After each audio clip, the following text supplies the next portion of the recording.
हमरे बेटा के फर्ज निभाते हुए तोहरा के हमरा बेटा के नौकरी करे के पड़ी और ओकरा बाद ई घर के बहू के फर्ज निभावे के पड़ी, घर के सारा काम धाम करे के पड़ी।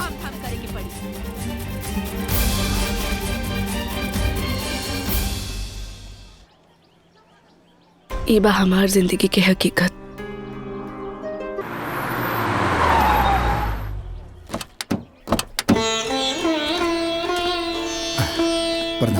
नमस्ते।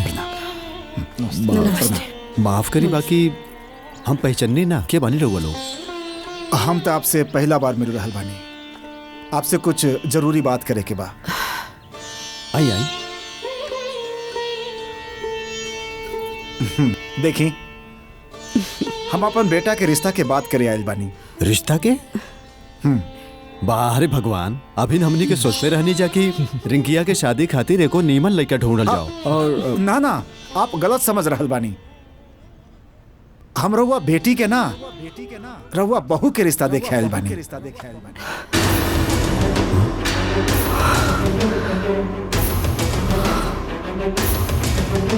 हमनी के पता चलल कि रहुआ बहू ब्याहे के अगला दिन ही विधवा हो गई। आप खुद सोची, जौन ले कि एक दिन खातिर सुहागिन बन के अगला दिन विधवा हो जाए तो का ओकरा दोबारा सुहागन बने के मौका ना मिले के चाहिए?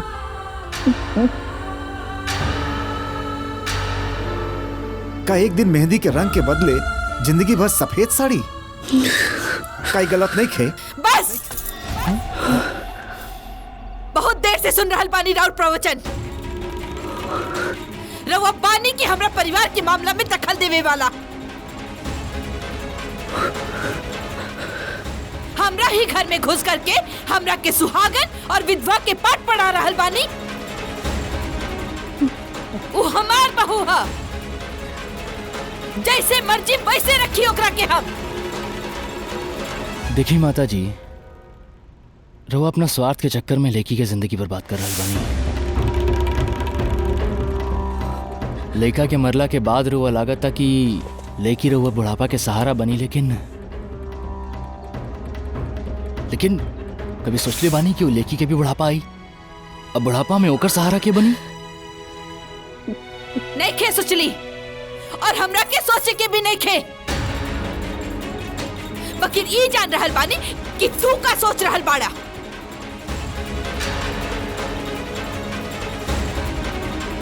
ये ना एको सरकारी नौकरी करे वाली विधवा अबला नारी के संग बिया रचा करके ओकरा सैलरी पर सारा जीवन आराम से रह पा।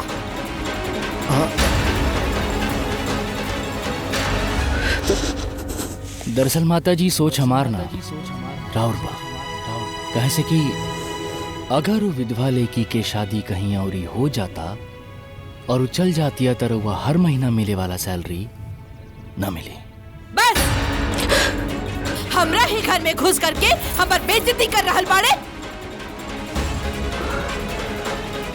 बहुत हो गई। शराफत यही में बा कि तू सीधी तरीके से इजा से निकल जा, वरना धक्का मार के तोहरा के निकाल दे। बुझाई? बाबूजी, धक्का मारे के जरूरत नहीं खे, हमनी के तो वैसे हो जाता नहीं जा।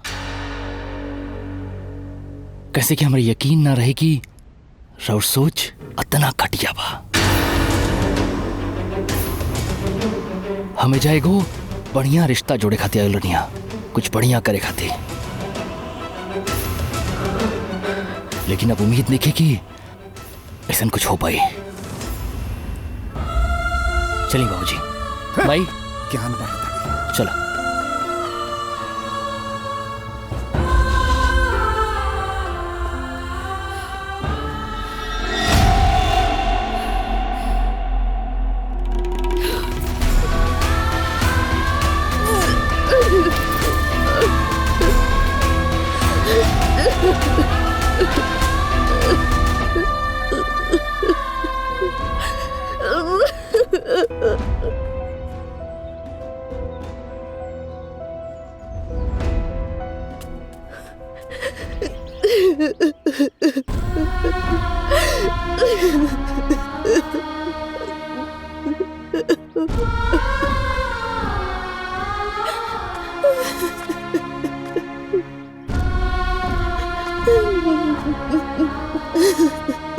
बहू मत रो बेटिया, तुम्हारी आंसू हमरा से नइखे देखल जात।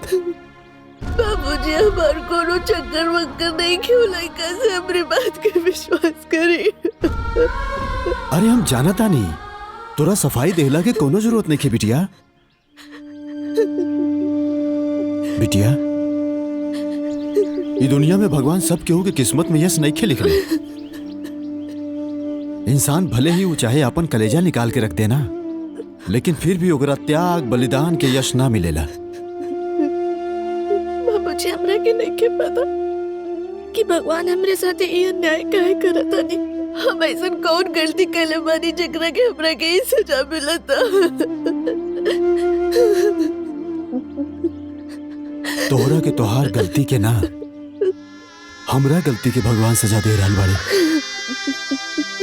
अरे वो दिन अगर हम शादी खातिर मालती के नाम मनैले रहती ना, तो तोहरा जिंदगी में जौन तूफान उठल बा ना उठत बिटिया। बिटिया हमरा के देख, ए दुनिया में हमरा से बड़ बदनसीब आदमी बा के हूँ। अरे जेकर मेहरारू अपन मर्द के कदर नहीं करत, जेकर दमाद ए घर में घर जमाई बन के रहता, जेकर बेटा भरल जवानी में मर गई, साथ छोड़ के चल गई, और लक्ष्मी जैसन बहू बा जेकर कदर नौकरानी के जैसन बा। हम तंग आ गई बानी ये जिंदगी से बिटिया, नहीं खेल जा। बस केहू तरह कह के ना रिंकिया के ब्याह हो जाए तो हम सब कुछ छोड़ छाड़ के मठ चल जाती। अब हम ही तोरा ऊपर होके वाला अत्याचार नहीं के देख सकत बिटिया। बाबूजी ई तो हमरा के छोड़ के चल गईली। अगर हम रवा भी हमरा के छोड़ के चल जाए तो हमरा के समझे। एक रवा है तुम्हारी घर में जो हमरा के समझता नहीं। रवा के हो कैसे हमरा के कबो में पिता के कभी ना महसूस हो गया बाबूजी के कबो।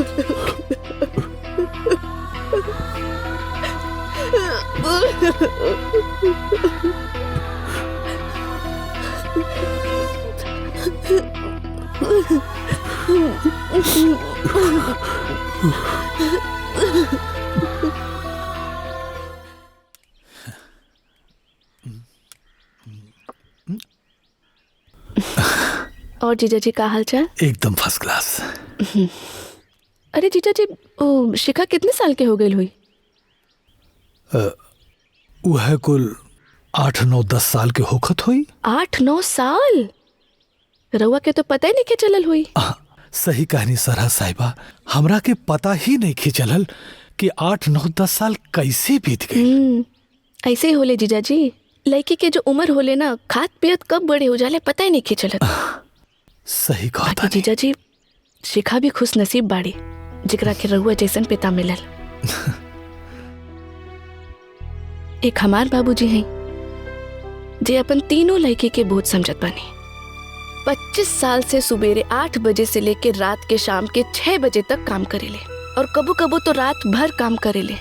बाकी रउआ तो एकदम फ्री माइंड बानी। ताश खेलत रहली, खात पियत रहली, लगते नहीं के रउआ के शिखा के फ्यूचर प्रेजेंट के कोनो चिंता बा। अब हमार बाबूजी के देख ली, वो अपन लड़की के मजबूरी समझ ले बाड़े। अरे हम कहत है कि का जरूरत बा लड़की के पढ़ावे लिखावे के। अरे 21-22 साल के हो जाए, उनकर बियाह करो, पिंड छूटे। लेकिन ना, हमार बाबूजी के तो सोचे अलग बा। अरे लेकिन के पढ़ाई लिखाई ना तो समाज में कदम से कदम मिला के कैसे चली हैं। बाकी हमार बाबूजी ना हमरा खातिर हीरो बाड़े। हर लड़की के खातिर ओकर पिताजी हीरो ही होखन, और हर लड़की अपन पिता जैसन ही पति चाहेनी।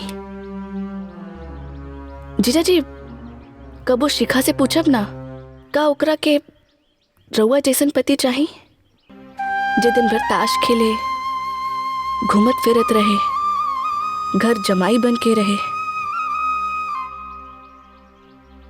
बाकी जीजा जी, रउआ के तो खुद के घरे नहीं खे, रउआ अपन बेटी के दामाद के घर जमाई कैसे बनाई? जीजा जी, हमरा के रउआ से कोनो दिक्कत नहीं खे, रउआ के यहाँ रहे से भी कोनो दिक्कत नहीं खे। बस हम इहे चाहतानी कि जैसे एगो बहू बेटी होला ना, वैसे ही एगो दामाद भी बेटा हो सकेला। अगर रउआ बाबूजी के बोझ हल्का ना कर सकिले तो उनकर बोझ भी मत बनी।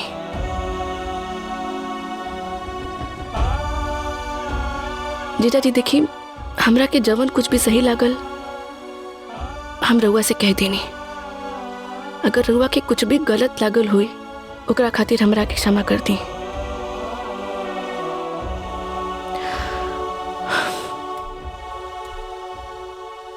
एक और बात जीजा जी, रउआ के शिखा के खातिर कैसन बाप बने के चाहिए, एक बार जरूर सोचिए, एक बार।